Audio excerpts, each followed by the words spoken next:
আজি একদম ৰাতিপুৱাই ভাবিলোঁ বোলো দিনটো আজি ধুনীয়া জমনি কিবা এটা ভিডিঅ' বনাওঁ, কিন্তু নাই, ৰাতিপুৱাই ফোন আহিলে হেয়াৰ ষ্টেট এটা আছে আজি।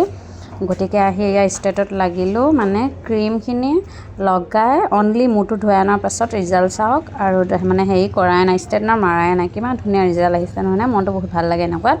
তাৰপাছত অকণমান তেওঁ লাজ কৰে, তথাপি বোলো নাই, মই ভিডিঅ'কণ কৰি দিবই লাগিব, যিহেতু মানে বেলেগ কাষ্টমাৰ দেখি অকণমান নিজকে ভাবে যে হয় সঁচাই কামবোৰ ভালকৈ কৰে। কিছুমানে আহিম বুলি ভাবিলেও মানে লাজ কৰে বা আহিব নিবিচাৰে, যেতিয়া কামবোৰ দেখে তেতিয়া ভাল পায় ন, আহিবলৈ খোজে। গতিকে বোলো নাই, মই ভিডিঅ'কণ কৰি দিবই লাগিব। গতিকে এয়া ভিডিঅ'কণ কৰিলোঁ। আৰু বাৰু আজিকালি ইমান পাৰ্লাৰৰ ভিডিঅ' মই নিদিয়া হৈছোঁ, কাৰণ বহুতে বেয়া পায় দেখাই থাকিলে, কয় যে আমাক নুঠাবা ভিডিঅ'ত, সেইবাবে মই ইমান ভিডিঅ' নিদিওঁ। তথাপিও মাজে সময়ে এটা দুটা ভিডিঅ' দিবলৈ চেষ্টা কৰোঁ, আৰু বহুত কষ্ট হয় বাৰু কামৰ মাজতে কৰিবলৈ।